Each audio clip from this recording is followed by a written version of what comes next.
Horrifying living conditions in Newfoundland and Labrador's for-profit shelter system pushes people into tent cities. Ontario Children's Aid Societies are seeing more and more kids who are being put into care because their families don't have supports. The feds call a meeting to talk about Alberta's plan to leave the Canada Pension Plan. Workers win big in auto sector strike, and the UN logs a record number of displaced people worldwide. Good morning. It's Thursday, October 26th. I'm Nora, and here are your headlines.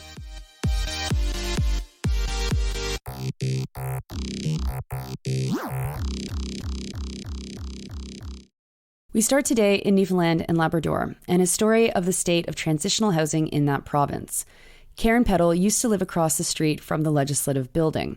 She found that living in a tent was a safer and more suitable living space than when she had lived in the province's shelter system. On Wednesday, she agreed to leave the tent city after being promised, quote, a clear pathway to stable housing, reports the Canadian Press. But it took just a few days for her to land back in the for-profit shelter system. She stayed in a privately owned home that sounds like a nightmare.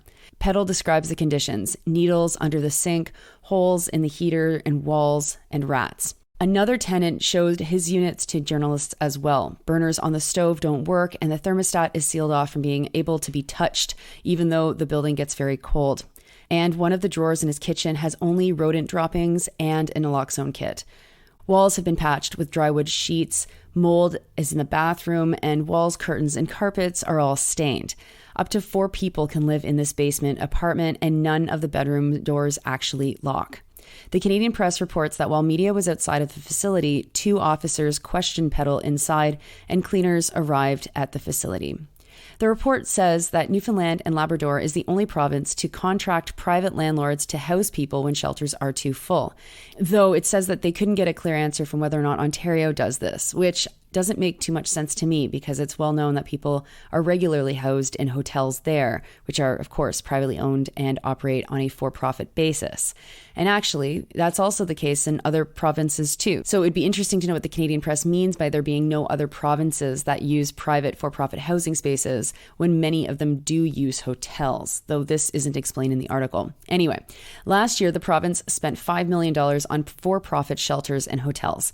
It's about the same amount it spends on not-for-profit shelters. Income supports in Newfoundland and Labrador are particularly bad. Someone who qualifies for income support only receives $125 per month. In Nova Scotia, the number is at least $380 a month, and in New Brunswick, it's at least $637. Some shelters serve food, often frozen dinners or pogos, says Peddle, and she says that she can't hold down a job because she's shuffled from facility and facility so much she doesn't have a stable address, something that employers expect. The province's housing corporation assured the Canadian Press that the facility has been inspected. A woman who said that she was the landlord refused to be quoted for the article. Now to Ontario, with a variation on the same theme of a story. From Bob Becken at CBC Windsor comes a piece called, quote, Why Some Ontario Children and Youth with Complex Special Needs Are Living in Hotels, unquote. The article stems from a radio interview from the executive director of the Windsor-Essex Children's Aid Society. He said that there is a province-wide crisis in trying to get children with complex needs the support that they need. Parents and caregivers who fight to keep their children in the communities that they live in bump up against, quote, a lack of acute and intense resources to support them, unquote. And sometimes the parents or caregivers reach a point where they give up their children to the care of Children's Aid. In his region, CEO Derek Drouillard says that his agency can see about 10 children and youth in care who should instead be in a system that supports complex physical and mental health needs. And sometimes the children who are in the care of Children's Aid are placed in hotels or living in the building where they receive services. Some of the kids are able to get themselves up and off to school or to work or whatever by themselves, but others are not able to. While the region has a shortage of foster parents, Drouillard says that sometimes foster parents and foster placements are not ideal. Often they see kids who are in the Children's Aid system who are there because there aren't supports for the services they need, and foster parents don't help in that situation. Currently, there are fewer kids in the province's care system than ever, which is good news. But the flip side of that is that the kids who are in care have needs that are increasingly difficult for the system to manage. The government of Ontario is not doing enough at all to ensure that kids who are placed in care because their families lack services are getting the services that they need. Now, one thing that this article does not mention is how the Liberals are fighting to expand medical assistance in dying to youth. Where would the youth who end up in care of the state because they have complex medical needs and are living in hotels, where do they fall into expanded MAID?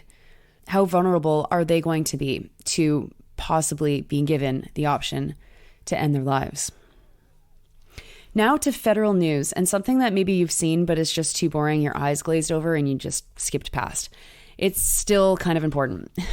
Alberta's Premier Danielle Smith has a plan to remove Alberta from the Canada Pension Plan and set up its own fund.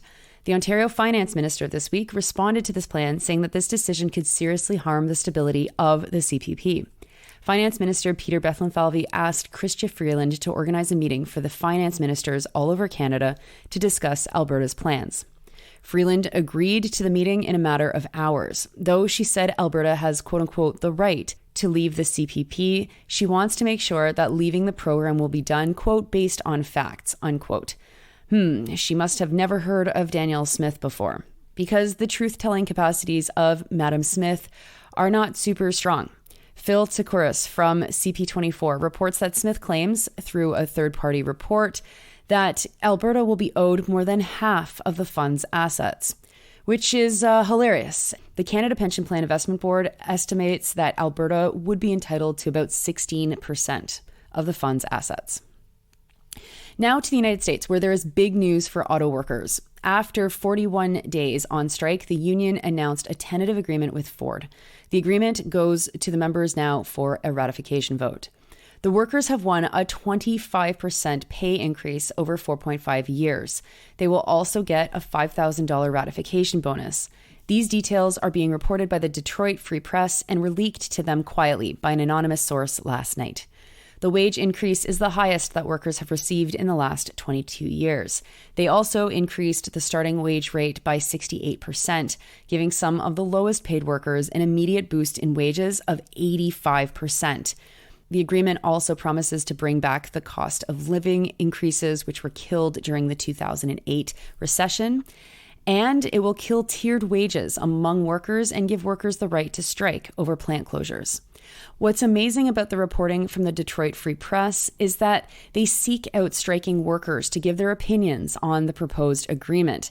They talked to 4 different people about what they thought of the tentative agreement, and they all have their opinions, which are given a lot of airspace in the article. I don't think I've ever seen such in-depth reporting of a regular labor action in Canada. Of course, this is a historic action, but it's still auto workers on strike. You know, the reporting that I've seen on the port workers on strike or our own auto workers as they face strike has not even come close to what is published in the Detroit Free Press. And finally, news from Al Jazeera. Though before I get to it, I just want to note that Gaza bureau chief for Al Jazeera Arabic, Wael Daoud, lost members of his close family in a bombing by Israeli forces. His wife, his children, and a grandchild, all killed in an Israeli attack. One reporter broke down crying on air as he told the story, and Al Jazeera has reported that the news agency condemns the violence that has taken Daoud's family. Daoud moved his family to southern Gaza, where Israel told people to go if they wanted safety. It's devastating and horrible, and it's easy to lose words in these moments other than to say resistance to occupation, whether it's in a journalist's reporting or a child's play or a baker's early morning bread or the care given to a friend. None of this is in vain. Their lives were not in vain, and the lives of those who will die as Israel continues to bomb Gaza, their lives won't be in vain either, as they lived resistance and they showed the world, in the words of poet Rafif Ziada, life. They teach life. So, from the news from Al Jazeera, there are a record number of people who are displaced currently on the planet since the data was first tracked in 1975. The United Nations says that 114 million people have been displaced worldwide, something that, quote, speaks to the international community's failure to solve conflicts, unquote. That number is up another 5.6 million people from last year. The biggest sources of displacement were conflicts in Ukraine, Sudan, Myanmar, and the Democratic Republic of Congo. Displacement was also caused by humanitarian problems in Afghanistan and natural disasters in Somalia. By mid-year, 11 million Ukrainians had fled Russia's invasion, and 3 million Sudanese have fled the civil war in Sudan. And of course, Palestinians are also forced to flee their homes, including 1.4 million, more than half the entire population of Gaza. Syria has the highest number of refugees, 6.5 million people who are scattered across 130 different countries, and 6.7 million people who are internally displaced.